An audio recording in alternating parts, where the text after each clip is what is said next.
continue to lose everything that you worked hard for until you figure out why you don't want to be around your own kind.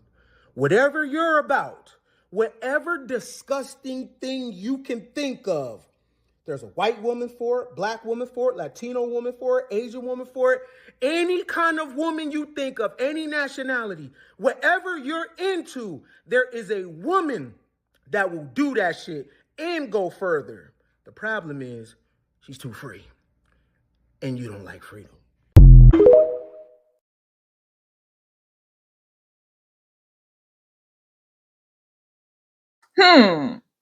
Is that a round of applause I hear out there? Are those some amens I hear from the amen corner? Because I think that's what I should be hearing for Brother Ken Billions on TikTok, who gave us that little excerpt there.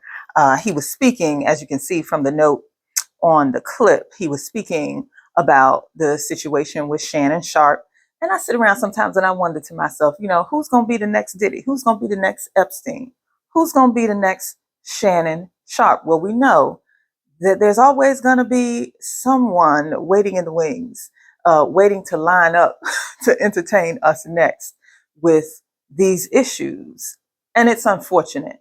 I mean, we can get carried away with all of the news and the hoopla to the extent that we feel like it's just a form of entertainment. But these are real, serious problems that are destroying people's lives, not just the lives of some of the victims that get caught up in these domination and control schemes, but the people who perpetrate them as well. I decided to jump into this discussion because it is very much in line with some work that I've been doing recently, studying this whole, what I like to call, domination and submission standard that seems to pervade relationships between men and women. Now, that might seem kind of fringe, that might seem kind of risque, because in our culture, in our society at large, most people like to think of domination and submission, or DS play. You might hear me shorten it throughout the course of this video. A lot of people like to think of DS play as something that is fringe. We like to think of it as something that people run off into basements and dungeons and hidden corners of the city to participate in, right? And if you're not really familiar with what this lifestyle is, maybe do a quick Google search for DS. But if you haven't been living under a rock for the last few years and you are familiar with the 50 Shades of Grey series and all of that, a lot of people nowadays, most adults have some understanding of what that alternative lifestyle is about. They may have some misconceptions, they might have some outrageous ideas about it, but a lot of people have heard of it. And it basically is founded upon this idea that consenting adults decide that they want to experience a power flip, or they want to delve more deeply into examining the power dynamic and how that relates to sexuality and pleasure. It often can be a way for some people to examine in non-conventional ways traumas that they've experienced, or for them to simply have the opportunity to let go and experience release in ways that they don't get to experience in their everyday lives, or alternatively to experience being in power and control in ways that they don't get to experience in their everyday lives. The foundation of that kind of experience, though, is consent, right? Consenting adults get together, and before these scenes are even played out, they have discussions. They participate in heavy negotiations around what boundaries will or will not be crossed. They even use safe words. If you're familiar with the lifestyle at all, you know all about the safe words that people use to create boundaries, to put an end to a scene if it becomes too uncomfortable. There's this thing called aftercare, right? So that once a scene is over, if particularly heavy emotions come up during that experience, There is empathy, there is affection, there are just layers of love and care that are showered upon that person once the scene is over to help them come down from that experience and give them a soft place to land, and maybe even to open up and talk about what they felt in that experience, what came up for them, so that that helps to facilitate even more that process of healing and deeper understanding, and I guess you can say integration. For a lot of people, it's about this idea of integrating the shadow, going deep and figuring out what effect some of those dark experiences that some people may have had, what effect that has had on them, and trying to find ways to bring that to the light. Because there was a statement that Carl Jung made, and it's not coming to me exactly, but maybe some of y'all can help me with this quote in the comments. He said something to the effect of, as long as the subconscious remains hidden, it will control your life and you will call it fate. So this is the reason why it's important for us to do what the psychologists and the psychiatrists and many of our counselors advise when they try to lead us down that path of integration, that path of reaching deep within us, figuring out the effects that our traumas or just our experiences have had on us, figuring out what thought patterns are really driving our behavior, bringing what is hidden to the surface. That's a very intriguing aspect of this discussion around BDSM and domination and submission play, right? Because we consider this particular alternative lifestyle to be something that most people hide or should hide, something that should be hidden. And, a lot of people don't talk about these kinds of things that go on in the dungeons and in the hidden places. Out in the open. More and more people might, get into a little bit of playful conversation about it, but they really don't dig deep out in the open about this kind of stuff, right? What I find to be ironic, though, is that while this kind of alternative lifestyle, type behavior is dealt with as if it sort of should be a hush-hush kind of a thing, the institution of marriage is upheld as the pinnacle of accomplishment in a person's life. It's considered to be the epitome of maturity and adulthood and embarking upon this path in life where you're being a responsible adult, a responsible citizen, a responsible and upstanding member of your community and the society at large. It receives the idea of marriage and the institution of marriage in many ways, economically and religiously, it's held in high regard, right? But marriage is probably one of the oldest and most blatant DS dynamics out here. Let me explain to you why. Now, if you have been really paying attention to what's going on out here on the interwebs, if you've been in the dating spaces, on the apps, in the chat rooms, and really seeing what some of these knockdown, drag out debates have been about, who should pay the bills, and, should she fix his plate, and all that kind of stuff, these asinine conversations that people are having ad nauseum about the power dynamics within relationships, these conversations reveal that there is a domination and submission dynamic at play. The big difference is that, again, like I said before, consent is not necessarily at the foundation of this particular dynamic. Why? Because it is assumed that the woman will automatically take the submissive position. And if she does not want to, if a woman who is not even married yet, who is just talking about wanting to be married, does not display the characteristics that would make her appear to be the kind of woman who would be willing to be that ultimate submissive, then she's ostracized, she's denigrated in a lot of these spaces. She's considered to be a problematic woman, right? This is something that I don't think a lot of y'all even take the time to think about. You do realize that this is a dichotomy we're talking about, domination and submission.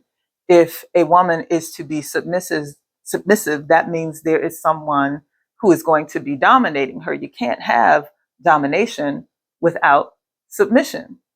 So in this dynamic of traditional marriage, where so many of us have been taught that it's necessary for the man to exert himself as head of the household and to be the authority figure who has the last word and the final say, the one who leads the family. It's very interesting to me that I don't hear too many people talking about the fact that this is a coerced domination and submission dynamic. If in fact the woman does not have a natural inclination towards being a submissive personality, if the man does not have a natural inclination towards being a dominant personality, it is a coerced domination and submission dynamic. Y'all got a whole lot of DS play going on and you don't even know it. And you're trying to force people into this dynamic. But what makes this alternative lifestyle so beautiful in a lot of ways, so much fun, what really gives it its flavor is the fact that consenting adults negotiate and come to the table to decide how they want to participate in this thing. It's not about coercion. It's not about sitting at a table and owning another person in a debate to try to coerce and force them into accepting the idea of being something that they may or may not naturally desire or even be good at. Now, y'all have seen, if you've been watching, if you haven't, you're gonna have to go back and do the homework. But if you've watched my videos, you know that while I can understand and appreciate that there are aspects of the traditional masculine and feminine roles that can, sometimes be good, and they can actually sometimes be helpful in some relationships, and they can be fun to play around with and engage in. I don't think that gender roles should serve as prisons to keep people sequestered in a particular lifestyle for the entirety of their lives. Now, there's this thing that I heard somebody else mention in a discussion earlier today. I can't remember the person's name, but maybe I'll put it in the comments when I do remember who brought this topic up. This idea of compulsory masculinity. This idea that patriarchy has just as much of a negative impact on men as it does on women, because there are so many ways that it applies pressure, a vice grip of pressure upon men that says that they have to behave a certain way, they have to provide and protect, they have to do all of these things that's being touted in these videos that the algorithms are pumping to y'all day in and day out, with these people sitting on these podcast mics barking at women, telling them that they got to submit, and these women, these pick-me women, running up out of the woodwork, falling on their knees and telling the world that they, yes, I will submit if someone will just take care of me. You don't have to play that role if that's not who you genuinely are as a person. There are other ways to live life. There are other ways to conduct partnership. There are other ways to enjoy and experience love.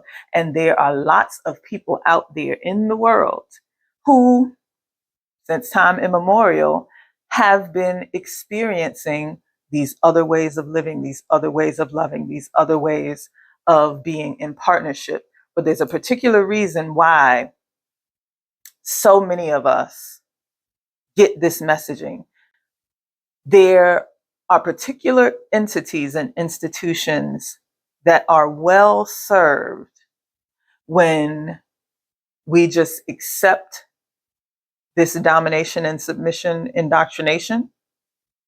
There's someone out there who benefits royally from us constantly fighting one another, constantly being in these power struggles within our relationships, constantly trying to exert our force and our domination upon one another. And it's not the women in these relationships, and it's not the men who think they're in power in these relationships. Have you ever stopped to ask yourself, who truly benefits from pushing these ideas to us? Have you ever stopped to even wonder why we've inherited these ideas and why they were handed down to us?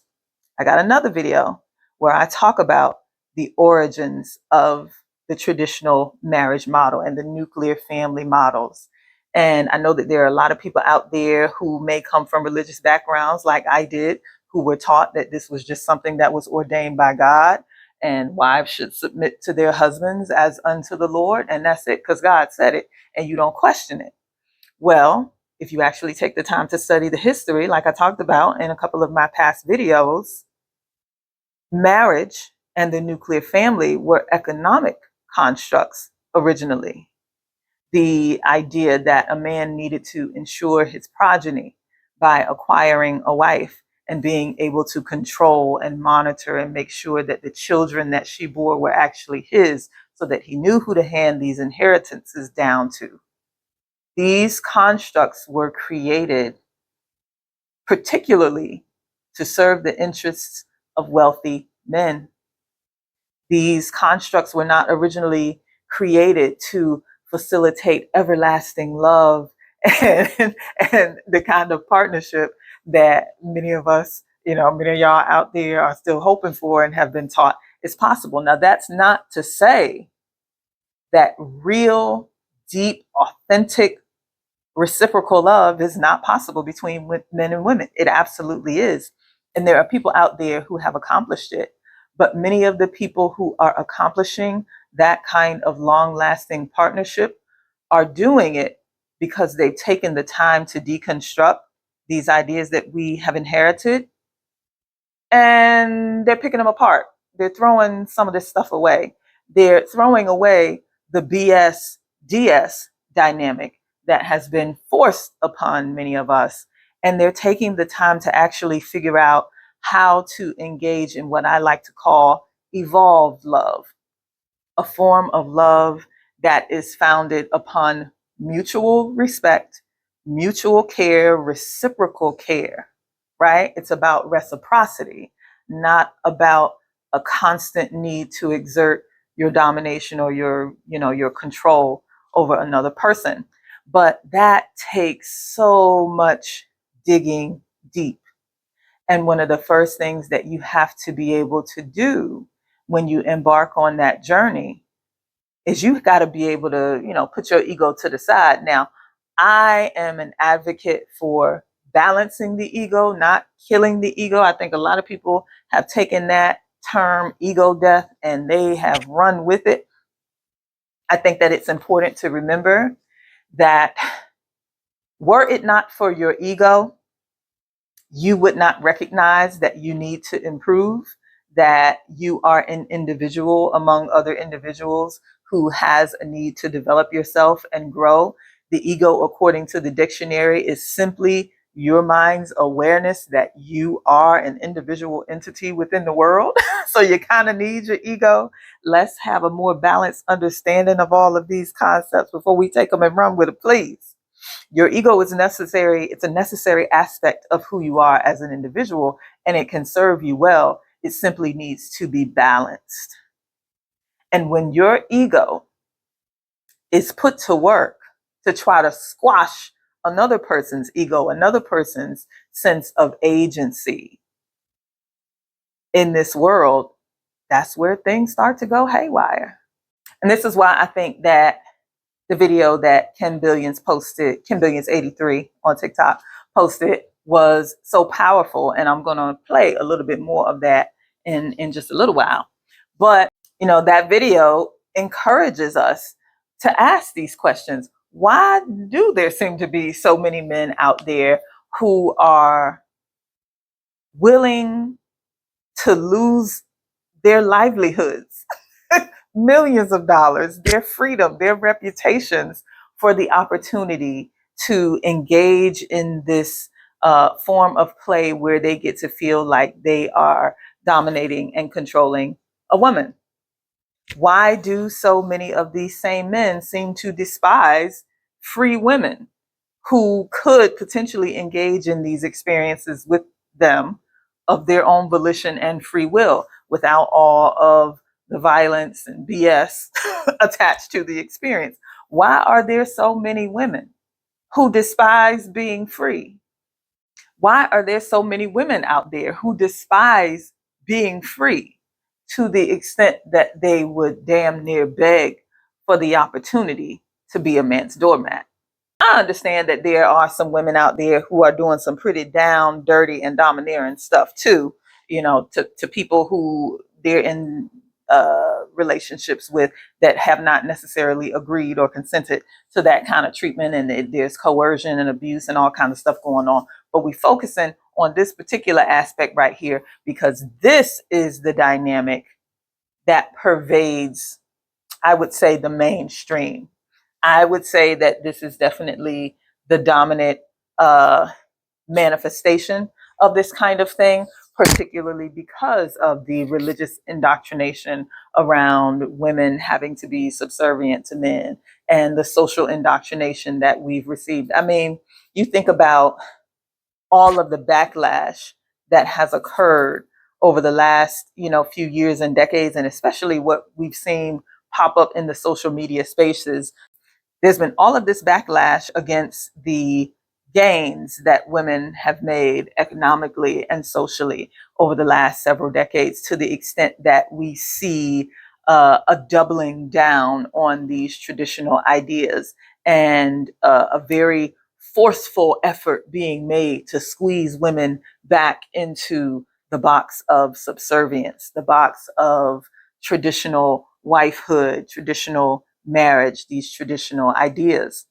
And some of these traditional ideals and relationship dynamics can serve people well, people whose personalities naturally fit into those molds.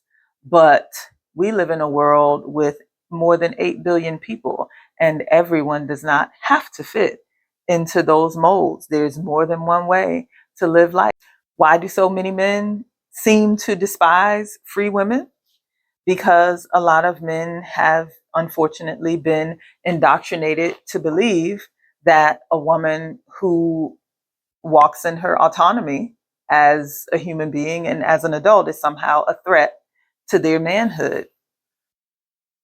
I truly believe that the effect that patriarchy has had on a lot of men borders on psychosis. There is such a compulsory need to dominate and control that it manifests almost as a mental illness. And it's sad. It's something that, plenty of people have talked about ad nauseum. And I know a lot of men feel attacked when people, when women in particular address this, especially in this day and age, in the age of Me Too, when, it's constantly what a lot of men are hearing. A lot of men think that they're hearing nothing but they're bad and they have all of these flaws and they're just, a blight on the society. And that couldn't be further from the truth. But in order to correct these problems, we have to be able to talk about them, right? We got to be able to bring them from the dark into the light and somehow find a way to integrate the light and the dark. We have to find a way to exercise some of this darkness in order to transmute it into light. So we're going to be talking about the things over here on the Nana Joy's channel. Just know I'm going to talk about some of the things with the women and I'm going to talk about some of the things with the men. And every now and again, everybody going to be pissed off, and that's fine. As long as you find a way to turn that pissed offness into some light on your own time, that's cool. You can be mad for a little while. But yeah, a lot of men despise free women because they've been taught to believe that a woman's being self-possessed is a threat to their own dominance. And for somebody whose priority is to dominate, that would be true. But when you evolve in your understanding, when you come to an understanding of the fact that human beings thrive the most, they're at their best when they operate within a certain degree of autonomy, when you understand on a higher spiritual and intellectual level that no human being was ever meant to be owned or dominated by another, you free yourself from that low level, bottom of the barrel behavior, that compulsive need to control someone, and you start to see the light, you start to breathe the fresh air of freedom for yourself and for that other person. Because when you think that you're dominating and controlling another person, you're not just creating a prison for them, you're creating a prison for yourself, because now you have to constantly maintain this performance. You have to maintain this tough facade that a lot of men are imprisoned by. Now, a lot of men might not be willing to admit that it actually feels like a prison to have to be hard and forceful and, have to buck up and shoulder all the responsibility all the time. But that is the damaging effect, one of the damaging effects that patriarchy has had on men. We could sit around and talk about, oh, he has to provide and protect and have this laundry list of rules for what really makes a real man. And a lot of women get up here on this platform and perpetuate those ideas. But that kind of heavy pressure and those rigid traditional ideals are what's creating the monsters that many of y'all are complaining about. These men who feel so put upon, so crushed under the pressure of patriarchal expectation and see no way out. Why do so many women despise being free? Why do so many women hate the idea of being in control of themselves to the point that they dedicate their lives to the pursuit of a partner who will take over control for their lives? Because they too have been brainwashed by these societal expectations. They have been groomed to believe that they are supposed to be subservient, that they are supposed to submit, that they are not supposed to be sovereign adults who can manage and control their own lives, who can think for themselves, who can articulate their thoughts and their desires and their ideas without being combative, but in a way that is diplomatic and that earns respect and that can actually contribute to the creation of a thriving relationship and a thriving family that's based on mutual respect and reciprocity, not domination and control. A lot of us have not had examples to show us how to engage in a more evolved form of love and partnership. We just keep regurgitating these tired ideas because that's what has been handed down to us. But we live in the information age, and there is a plethora of ideas and resources for us to research to figure out how human beings can break the mold, how human beings have done love and partnership outside of the mold, how human beings historically, before any of these marriage or nuclear family or religious constructs were invented. We can do our research and find out how people did it before these ideas started to get handed down to people. You are free to do that.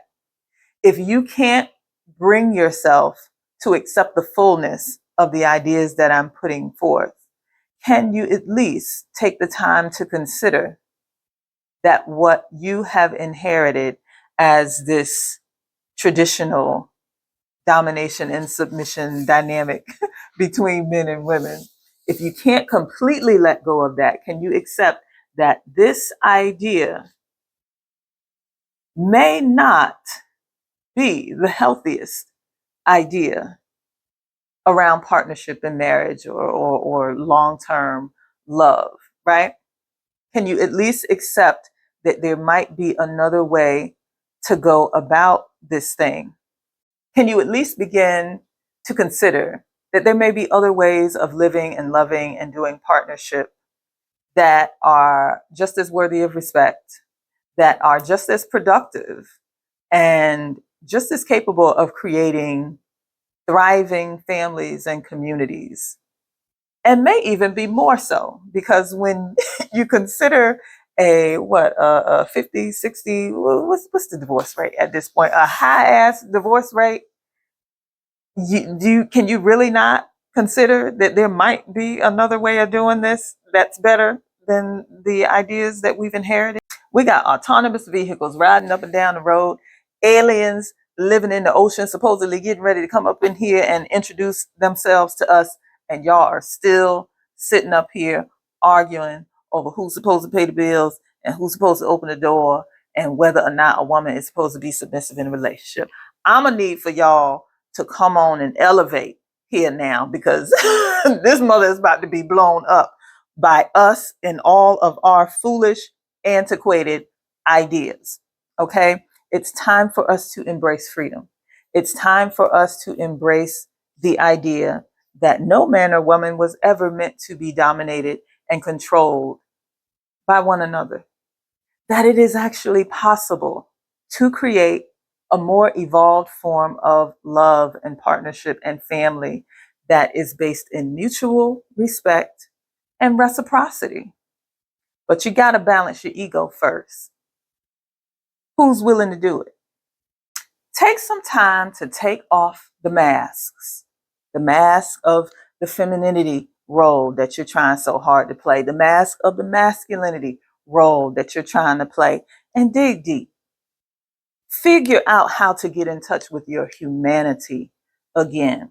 And if you still, after you do all your little shadow work and you work with your counselor, and you do your journaling, your prayer and meditating or whatever, if after all of that, you still got a little urge to play a little domination and submission game with somebody, find some other consenting adults, okay, and get you one of these, okay, or get you one of these, all right, get you one of them, get you some of these, okay, get you some of these, right, or get you one of these, get you whatever kind of toys you think you want, and have a ball with consenting adults.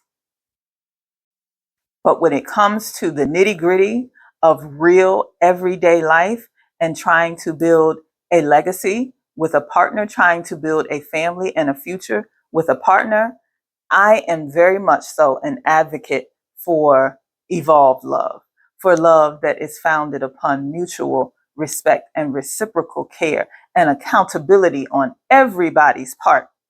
That's going to require us to say, fuck submission, fuck this domination and submission coercion BS that so many of y'all on this platform are trying to shove down people's throats. We're done with that. We're taking it higher. It's time for humanity to go higher. And I think a critical mass of us, just enough of us, are starting to get it. So if you get it, if you're beginning to get it, like, share, comment, subscribe, come back and join me for the rest of this discussion, because we got a lot to talk about. I'm going to let Ken Billions 83 take us home.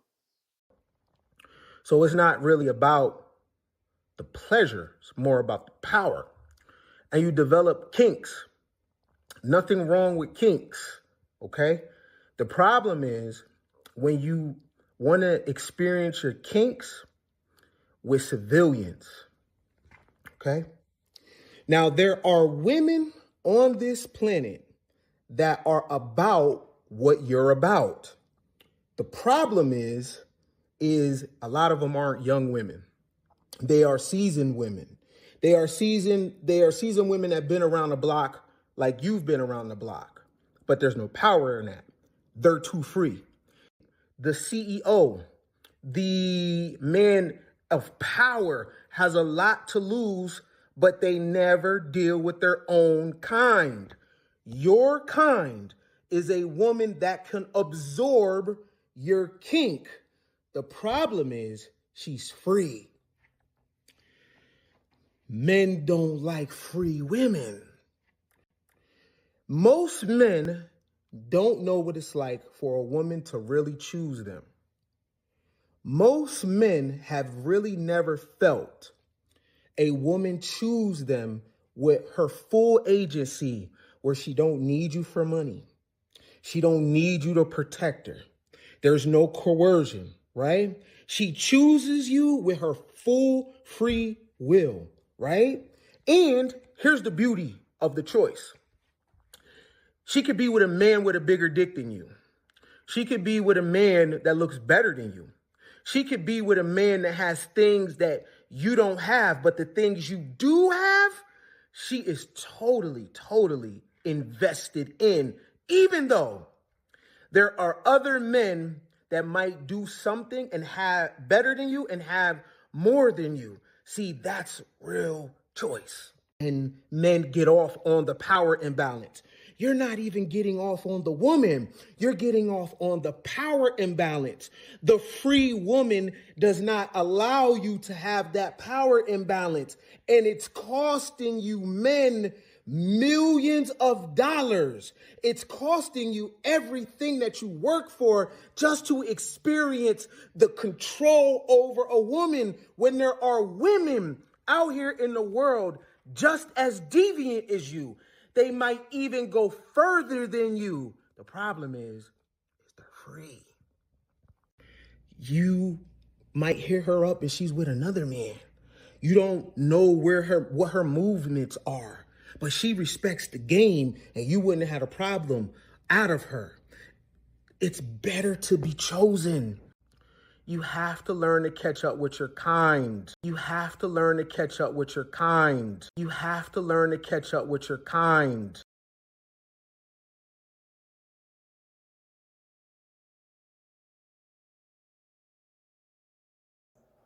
This is Inanna Joy, sharing a few of the things that I've learned and some things that I'm still learning with you. Thanks for jumping in the joy well with me, where we examine what it means to grow and to live and love through life's joy, pain, sunshine, or rain. In the joy well, you will follow your bliss to your purpose. You will align with your joy and live well. See you soon.